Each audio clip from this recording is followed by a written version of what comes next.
Hello everyone! So in this video, I am going to teach you kung paano mag-generate ng COVID-19 vaccination certificate galing sa Philippine Department of Health. So start na natin. So ganito ang itsura ng ating vaccination certificate na ini-issue ng Department of Health. So ganito siya. So this certificate, so makikita natin ang full name, your birthday, your sex, and the issuer, which is the Department of Health. So basically, mayroon tayo ditong certificate ID, and kapag i-scan itong QR code na to, makikita yung information ng inyong mga vaccines, your first dose and second dose. So, saan tayo makakakuha ng vaccination certificate? Pumunta lang po tayo sa website na ito. So, we have www.vaccert.doh.gov.ph. So, ganito po ang process ng pagkuha ng certificate. So, you are going to review the data privacy, and then i-enter nyo ang inyong mga basic details, your name, your family name, your birthday, and so on. And you are going to review yung inyong mga information na nilagay, and then you will get your certificate.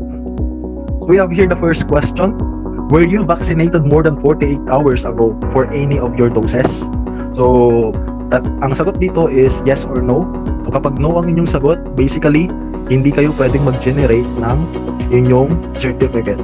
Kasi, if your vaccination dose was given in the last 48 hours, please allow us to update your record and reapply after 48 hours to get your vaccination certificate.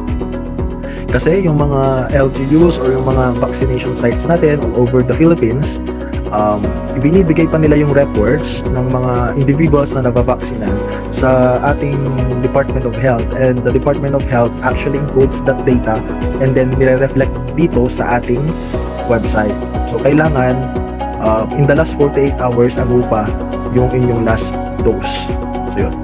So kapag inyong sagot doon sa ating first question is yes, it is 48 hours ago, so ibig sabihin nun, you are going to provide all your personal details.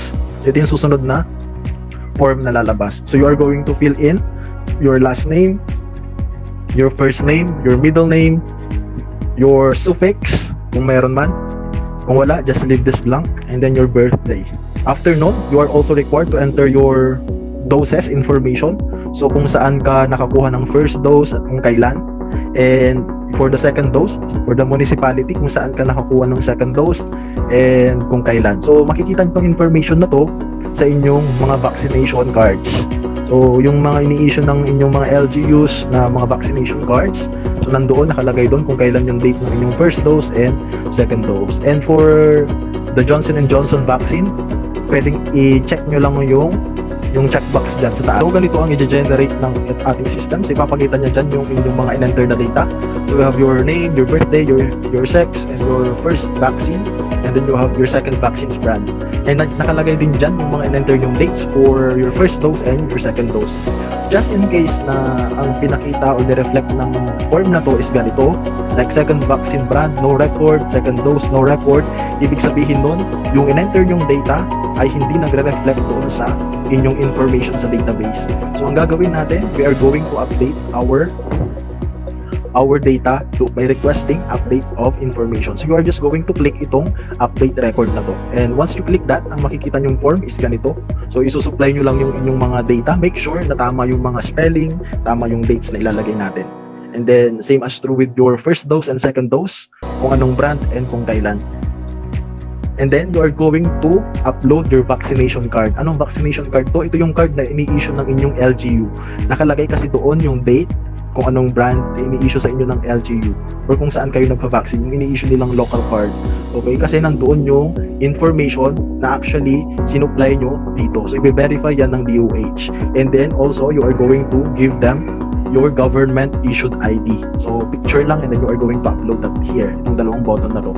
And then also supply nyo yung email ninyo and then your contact number. After that, if your vaccine brand for first and second dose and yung dates naman is tama and everything is okay, you can actually click the generate vaccination certificate download, and then after that, mada-download nyo na yung PDF file na in-issue ng DOH, and then pwede nyo na print. So that's all for this video. Thank you so much.